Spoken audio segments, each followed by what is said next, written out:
नमस्कार दोस्तों, स्वागत है आपका चैनल पर। इस की बड़ी खबर के साथ एक बार फिर से आपके सामने मौजूद है। जहां पर चलेंगे सबसे पहले और बड़ी खबर में आपको बताएंगे 2 दिन पहले से लगातार जमकर ड्रामा करने वाले बीजेपी के नेता तेजिंदर सिंह बग्गा की गिरफ्तारी को लेकर आई है एक और बड़ी खबर। दोस्तों, गैर जमानती वारंट जारी किया गया है, कोर्ट के सामने गिरफ्तार करके पेश करने के लिए कहा गया। कोर्ट ने लगाई है फटकार, बताएंगे क्या है मामला। दोस्तों, इसी के साथ में आपको बताएंगे राजस्थान सरकार को चुनौती देने वाले गोदी मीडिया के एंकर अमन चोपड़ा के दफ्तर के बाद उसके घर पर पहुंची है पुलिस। दोस्तों, क्या है ये पूरा मामला, इसकी अपडेट भी आप तक पहुंचाएंगे। इसी के साथ में ज्ञानवापी मस्जिद को लेकर आ रही है बड़ी खबर, जहां पर सर्वे करने पहुंची टीम को वापस लौटाया गया है। जबरदस्त विरोध स्थानीय लोगों ने किया है। दोस्तों, क्या है पूरी खबर, एक एक करके चलेंगे सभी बड़ी खबर की तरफ। लेकिन उससे पहले अगर आप भी भाजपा नेता को पंजाब पुलिस के द्वारा गिरफ्तार करने से रोकने के बाद अब कोर्ट की तरफ से आदेश जारी करते हुए, वारंट जारी करते हुए पुलिस को गिरफ्तार करके कोर्ट में पेश करने के लिए कहा गया है। अगर आप भी इस बात का करते हैं समर्थन दोस्तों, और कहीं न कहीं कोर्ट के फैसले को अब आते हैं कि पंजाब पुलिस सख्ती के साथ लागू करे और राजस्थान की पुलिस भी अपनी कार्रवाई में तेजी दिखाए, तो इस वीडियो को लाइक करके लाल बटन दबाकर चैनल को सब्सक्राइब करके घंटी को दबा कमेंट बॉक्स में अपनी राय जरूर लिखिएगा। दोस्तों, चलते हैं सबसे पहले और बड़ी खबर की तरफ, जहां पर आपको बताते चले कि बीजेपी के नेता तेजिंदर सिंह बग्गा की गिरफ्तारी को लेकर जिस तरीके का बवाल देखने को मिला था, अभी अपडेट आ रही है, जहां पर दिल्ली भाजपा के नेता तेजिंदर सिंह बग्गा के खिलाफ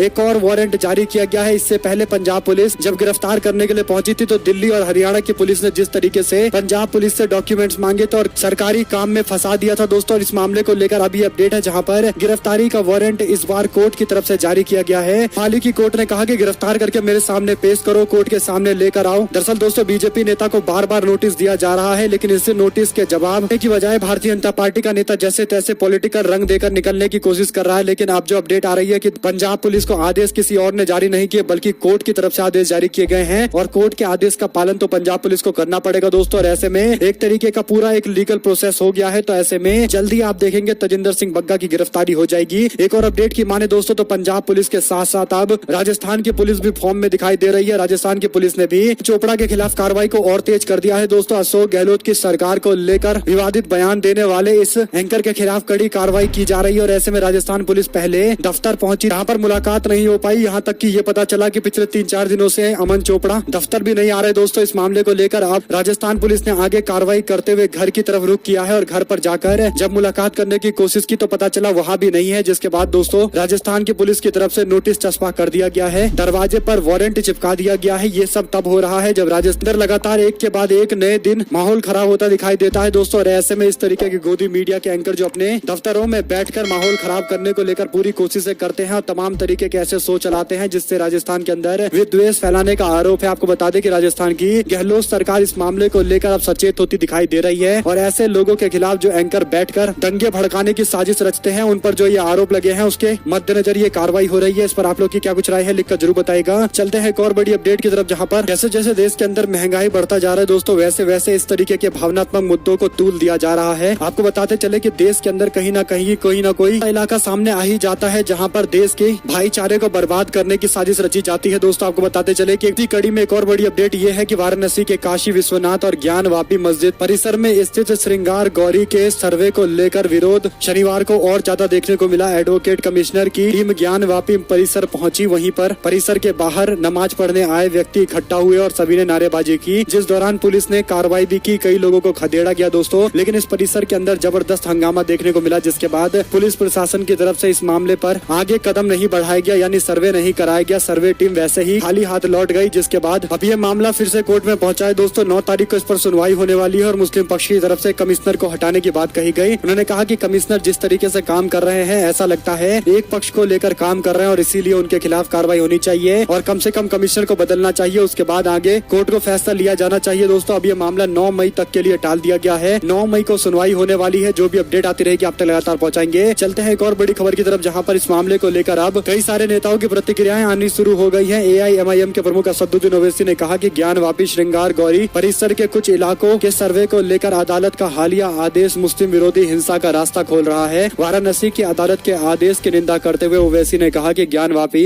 मस्जिद का सर्वेक्षण करना यह आदेश 1991 के पूजा स्थल अधिनियम का खुला उल्लंघन है। इसमें धार्मिक स्थलों के रूपांतरण पर पूरी तरीके से रोक लगा दी गई है। असदुद्दीन ओवैसी ने कहा कि अयोध्या के फैसले में सुप्रीम कोर्ट ने कहा था कि पूजा स्थल अधिनियम धर्मनिरपेक्ष विशेषताओं की रक्षा करता है। ओवैसी का ये बयान वाराणसी के काशी विश्वनाथ मंदिर और ज्ञानवापी मस्जिद में शुरू हुए सर्वे के एक दिन बाद आया है। अदालत के आदेश पर परिसर का सर्वेक्षण कराए जाने और वीडियोग्राफी कराए जाने का जिम्मा एक आयुक्त को सौंपा गया है दोस्तों। और इस मामले को लेकर अब असदुद्दीन ओवैसी ने जो बयान दिया है, इसमें 2 बड़ी बड़ी बातें उन्होंने कही है। एक तो दोस्तों लीगल तरीके से इसे गैर कानूनी बताया है। कारण ये है कि 1991-92 के दौर में जब अयोध्या बाबरी मस्जिद का मामला चल रहा था, उसके बाद नरसिम्हा राव सरकार एक कानून लेकर आई थी पार्लियामेंट में, जिसमें दोस्तों साफ तौर पर लिख दिया गया था कि इस मुद्दे के बाद देश के अंदर किसी भी धार्मिक स्थल को बदलने की कोशिश नहीं की जाएगी, कहीं भी ऐसे किसी भी क्लेम को वैलिडिटी नहीं मिलेगी दोस्तों। और इस तरीके से कई सारे मामले इस कानून के कारण कभी भी भारत सरकार या फिर कोर्ट के सामने नहीं आ पाए, लेकिन इस मामले को लगातार तूल दिया जा रहा है। ज्ञान वापी मस्जिद से जुड़ा हुआ ये मामला जबरदस्ती तूल देने का सबसे बड़ा कारण दोस्तों ये है कि देश के अंदर महंगाई लगातार बढ़ती जा रही है। सरकार से उठने वाले सवालों को डाइवर्ट करके इस तरीके से चीजों को सामने रखा जा रहा है। चलते हैं एक और बड़ी खबर की तरफ, जहां पर आपको बताते चले कि राज ठाकरे का अयोध्या जाने पर संकट मंडराता दिखाई दे रहा है। भाजपा के सांसद पहले बयान देते दिखाई दे रहे थे, लेकिन अब पोस्टर होर्डिंग्स लगा दी गई है दोस्तों। महाराष्ट्र नवनिर्माण सेना के अध्यक्ष राज ठाकरे के अयोध्या के दौरे से पहले गोंडा लखनऊ राजमार्ग पर उनके विरोध में पोस्टर बैनर लगाए गए हैं। खबरों के मुताबिक ये पोस्टर उत्तर प्रदेश भारतीय जनता पार्टी के सांसद ब्रजभूषण शरण सिंह की तरफ से लगाए गए हैं। गौरतलब है कि सिंह ने कहा था कि मनसे के प्रमुख राज ठाकरे को अयोध्या में आने से पहले सबसे पहले उत्तर भारतीयों से माफी मांगनी चाहिए। हाईवे के किनारे लगे होर्डिंग्स में लिखा गया है कि राज ठाकरे माफी मांगे या वापस चले जाएं। भाजपा के सांसद ब्रजभूषण सिंह की तरफ से बीते 2 दिन पहले एक बयान देते हुए ये बातें कही गई थी दोस्तों। और ऐसे में अयोध्या दौरे पर आने वाले हैं राज ठाकरे और उससे पहले विरोध को लेकर ये अपडेट आ रही है। चलते हैं एक और बड़ी खबर की तरफ, जहां पर बंगाल के अंदर भारतीय जनता पार्टी तमाम तरीके की कोशिश करने के बाद भी सफल नहीं हो पा रही है। गृह मंत्री अमित शाह के घर पर आने के एक दिन बाद बीसीसीआई के अध्यक्ष सौरव गांगुली ने ममता बनर्जी की जमकर तारीफ की है। गांगुली ने बीजेपी के कट्टर विरोधी ममता बनर्जी की नजदीकियों का जिक्र भी किया है। आपको बताते चले अमित शाह शुक्रवार को कोलकाता के अंदर सौरव गांगुली के घर पहुंचे थे और उनके साथ में बैठकर डिनर भी किया था। इस दौरान दोस्तों कई सारे कथित राजनीतिक पंडित बड़े बड़े बयान देने लगे थे और भारतीय जनता पार्टी और पूर्व कप्तान गांगुली के बीच में नजदीकियां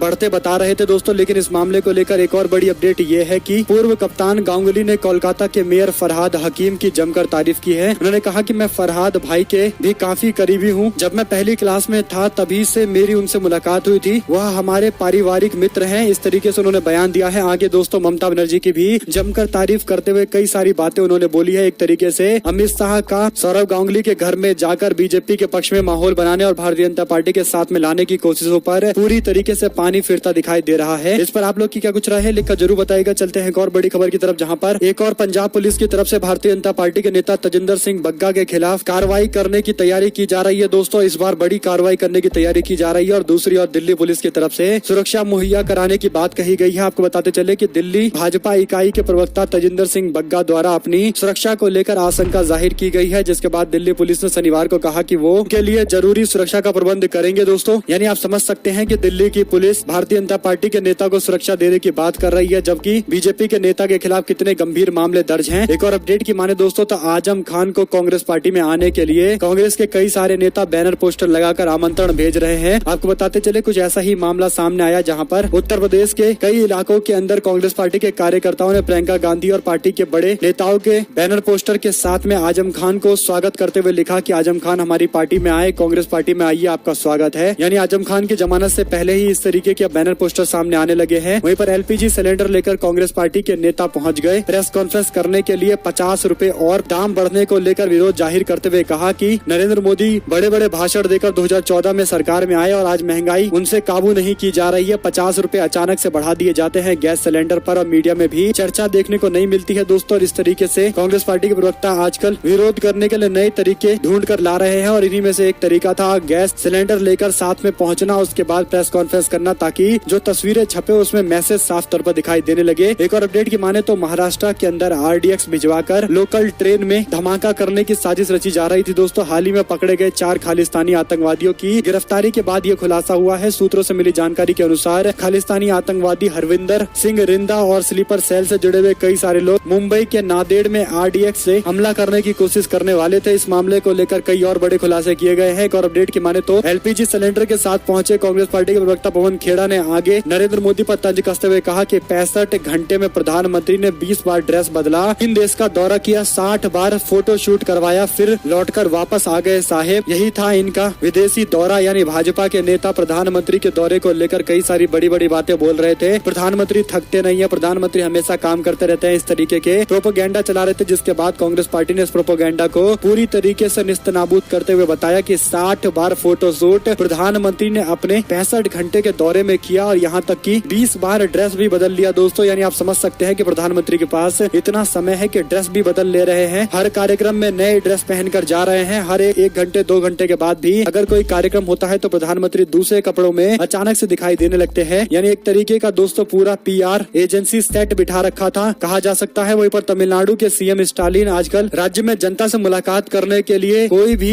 मौका नहीं छोड़ते दोस्तों। ऐसा ही एक मामला आया जहां पर तमिलनाडु के DMK सरकार के 1 साल पूरा होने के बाद शनिवार को मुख्यमंत्री MK स्टालिन ने प्रदेश के लोगों से कई योजनाओं को लेकर बातचीत की है और इस दौरान दोस्तों कई सारी योजनाएं लागू भी की है और नए तरीके से घोषणा भी की गई है। MK स्टालिन ने शनिवार को चेन्नई के MTC की बस में यात्रा करते हुए इस पूरे मामले को लेकर जनता से जानकारी मांगी है दोस्तों। जनता से पूछा है जन कल्याणकारी जो योजनाएं चलाई जा रही है वो आप तक कितनी पहुंच रही है। इस मामले को लेकर जनता ने रिस्पांस भी किया है और कई जगह उन्होंने बस या फिर रोड की खराब स्थिति देखी तो आसपास मौजूद जिम्मेदार अधिकारियों को फटकार भी लगाई है दोस्तों। इसी के साथ में चुनाव के आसपास कांग्रेस पार्टी में शामिल हो जाऊंगा, गुजरात मॉडल के भ्रम को तोड़ना है जरूरी। जिग्नेश मेवाड़ी एक मीडिया से बात करते हुए ये बातें कह रहे थे। उन्होंने कहा कि भारतीय जनता पार्टी के खिलाफ और तेजी के साथ मोर्चा खोलूंगा, इसमें कोई दो राय नहीं है और जल्द ही कांग्रेस पार्टी में शामिल हो जाऊंगा। एक टेक्निकल दिक्कत ये है कि वो निर्दलीय चुनाव जीत कर आए हैं और इसीलिए कांग्रेस पार्टी में अभी शामिल नहीं हो सकते। जब 6 महीने से कम का समय और बचेगा और गुजरात चुनाव लगभग नजदीक आ जाएंगे तो उसके बाद वह कांग्रेस पार्टी का दामन थाम लेंगे। ये बातें उनकी तरफ से ही कही गई है। वहीं पर दोस्तों सुप्रीम कोर्ट ने 5 साल के बाद किसी अल्पसंख्यक समुदाय से जुड़े हुए जज को सुप्रीम कोर्ट में नियुक्ति दी है दोस्तों। इससे पहले 5 साल पहले अल्पसंख्यक समुदाय के किसी जज की नियुक्ति मिली थी। इससे पहले दोस्तों जज S अब्दुल्ला नजीर को फरवरी 2017 में सर्वोच्च न्यायालय में नियुक्त किया गया था। उसके बाद 5 साल के बाद ऐसा हो रहा है कि 2 अल्पसंख्यक समुदाय से जुड़े हुए लोगों को जजों को मौका दिया गया है सुप्रीम कोर्ट के अंदर। एक अच्छी खबर है। वहीं पर आम आदमी पार्टी के विधायक जसवंत सिंह के घर पर CBI ने छापा मारा है। 40 करोड़ रुपए से अधिक की संपत्ति और बैंक धोखाधड़ी का मामला है दोस्तों। आरोप भी लगे हैं। पंजाब के आम आदमी पार्टी के विधायक जसवंत सिंह गज्जन माजरा के 3 परिसरों पर CBI ने शनिवार को छापेमारी की है। समाचार एजेंसी ANI सूत्रों के हवाले से लिखा गया है कि CBI की ओर से ये कार्रवाई 40 करोड़ रुपए से अधिक के बैंक धोखाधड़ी मामले से जुड़ा हुआ है। खबरों के मुताबिक अमरगढ़ के विधायक के खिलाफ संगरूर जिले के मलेरकोटला इलाके में तलाशी जारी है, जहां उनके पैतृक घर से कुछ बरामदी के दावे भी किए गए हैं। साथ साथ आपको बताते चले कि प्रधानमंत्री नरेंद्र मोदी और मुख्यमंत्री योगी आदित्यनाथ पर अभद्र टिप्पणी करने के मामले को लेकर सपा के नेता को गिरफ्तार कर लिया गया है। 3 और लोगों के खिलाफ मामला दर्ज कर लिया गया है। दोस्तों आपको बता दें कि जिस तेजी से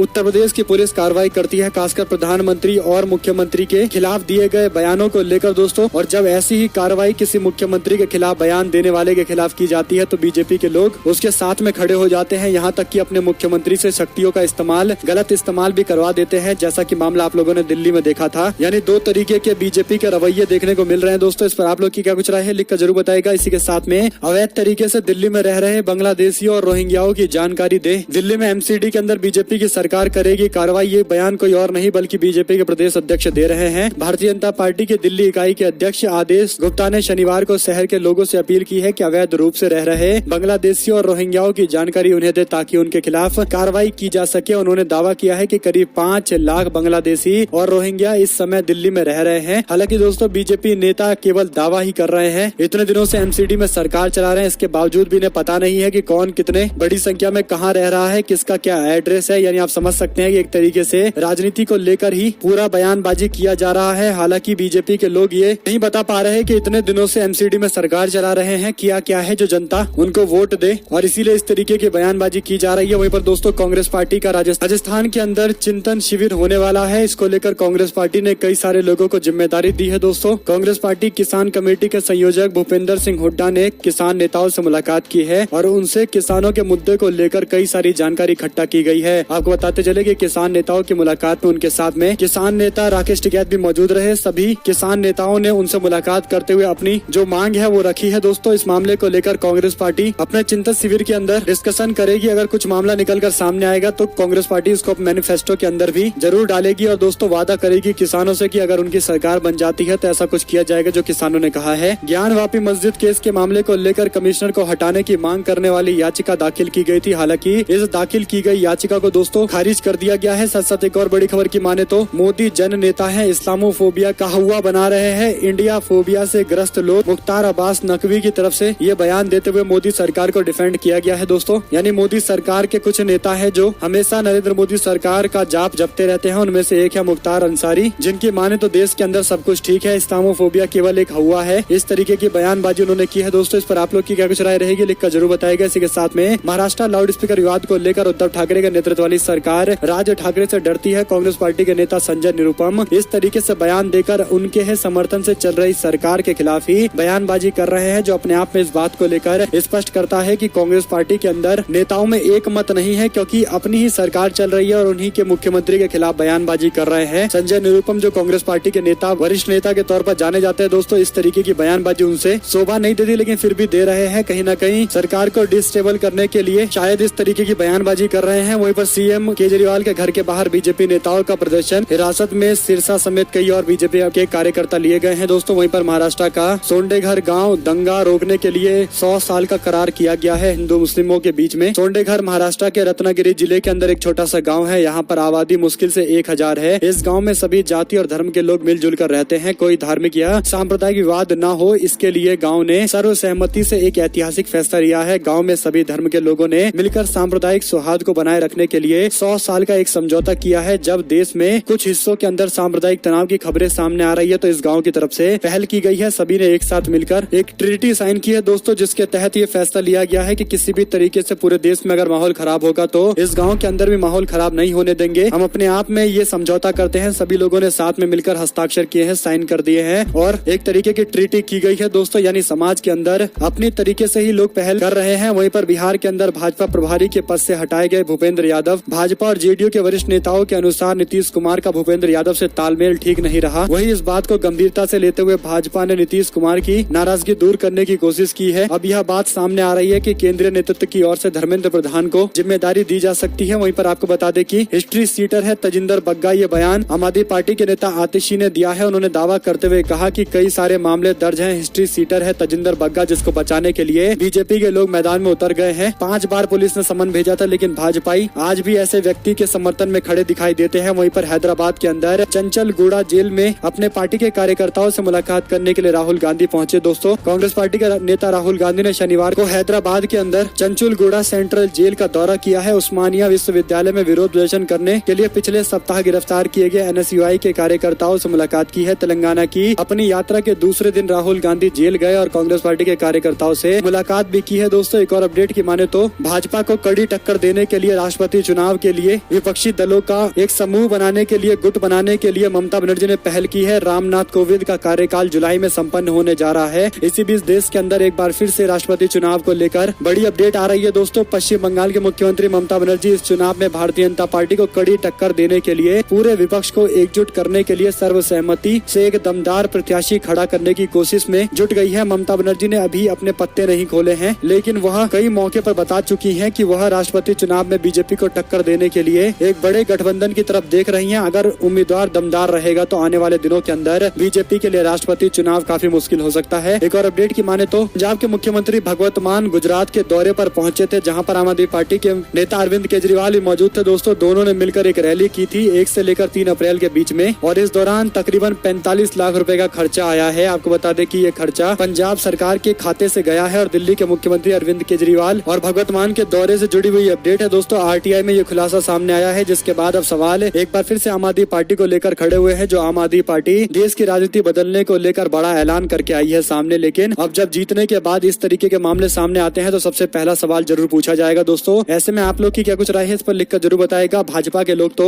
करते ही हैं, लेकिन आम आदमी पार्टी राजनीति बदलने को लेकर बड़ी हुंकार भरते हुए आई थी और कहीं न कहीं उन्होंने वीआईपी कल्चर को खत्म करने के साथ साथ कई और बड़े ऐलान भी किए थे। तो ऐसे में इस तरीके से किसी राज्य का पैसा क्या प्रचार प्रसार में खर्च होना चाहिए किसी दूसरे राज्य के अंदर जिसका कोई औचित्य नहीं है, तो आप लोग लिखकर जरूर बताइएगा। क्या एक तरीके से पार्टी का खर्चा सरकार के खर्चे से नहीं कराया जा रहा? आप लोग को क्या कुछ लगता है दोस्तों? वहीं पर आपको बता दें कि ओवैसी ने राहुल गांधी को हैदराबाद से चुनाव लड़ने का चैलेंज देते हुए कहा कि वायनाड से इस बार आप चुनाव नहीं जीतेंगे, हैदराबाद में आकर कोशिश कर लीजिए, देखते हैं जनता किसको समर्थन देती है। दरअसल दोस्तों ओवैसी का ये चैलेंज एक तरीके से राहुल गांधी को इसलिए भी है क्योंकि जिस तरीके से कांग्रेस पार्टी ने बीते दिनों तेलंगाना में एक बहुत बड़ी रैली की थी, जिसके बाद केसीआर की तरफ से भी एक बयान सामने आया था और यहाँ तक कि केसीआर की सरकार ने बड़े बड़े मंत्रियों और बड़े बड़े अधिकारियों से भी इस पूरे मामले को लेकर डिटेल लिया था कि इतनी बड़ी रैली कैसे हो गई कांग्रेस पार्टी की, क्या है इसके पीछे बड़ा कारण। दरअसल दोस्तों सबसे बड़ा कारण यही है कि केसीआर की सरकार तकरीबन 10 सालों से चल रही है और अब चुनाव होने वाले हैं। कांग्रेस पार्टी ने पिछले 5 साल के अंदर अगर किसी राज्य के अंदर सबसे ज्यादा मेहनत की है, तो उनमें से एक राज्य है तेलंगाना, और इसीलिए इस तरीके की स्थिति कांग्रेस पार्टी की दिखाई दे रही है। अच्छी खासी मजबूत स्थिति में है कांग्रेस पार्टी। एक और अपडेट की माने तो यूपी के अंदर योगी के मंत्री का वीडियो वायरल हो रहा है, जो घर घर जाकर आजकल लोगों से मुलाकात तो करते ही है, साथ ही साथ जाकर हैंडपंप पर नहाकर पोस्टर भी शेयर करते हैं दोस्तों, वीडियो भी शेयर करते हैं। वही एक और बड़ी खबर है, जहां पर यूपी के अंदर खाना खाने के लिए जा रहे थे सीएम योगी आदित्यनाथ बाहर, रेप पीड़िता के माता पिता लगा रहे थे गुहार, लेकिन पुलिस ने एक भी नहीं सुनी। पुलिस ने सीसीटीवी फुटेज के आधार पर एक आरोपी को गिरफ्तार करके जेल भेजा है, लेकिन घर वाले कह रहे हैं कि इस घटना में 2 अन्य लोग भी आरोपी हैं। दरअसल दोस्तों, अयोध्या के दौरे पर पहुंचे उत्तर प्रदेश के मुख्यमंत्री योगी आदित्यनाथ विकास कार्यों की समीक्षा की, और इसके बाद दलित बस्ती में एक दलित परिवार के यहाँ दोपहर का भोजन भी किया। हालांकि इस दौरान दलित परिवार के घर के बाहर एक रेप पीड़िता के माता पिता सीएम योगी आदित्यनाथ से मुलाकात की उम्मीद में पहुंचे, लेकिन पुलिस ने उनको अंदर जाने की इजाजत नहीं दी। एक तरीके से आप समझ सकते हैं कि कैमरे में सब कुछ सही दिखाया जा रहा है, लेकिन हकीकत ये है कि जनता आज भी न्याय के लिए दर दर भटक रही है। ऐसे में दोस्तों, अगर आप लोग को एक भी खबर अच्छी लगी हो तो इस वीडियो को लाइक करिएगा, लाल बटन दबाइए, चैनल को सब्सक्राइब करके घंटे को दबाकर हमारे साथ लगातार बने रहिएगा। जुड़ने से दोस्तों का बहुत बहुत धन्यवाद। आप लोग देख रहे थे आपका अपना चैनल जय हिंद जय भारत मातरम।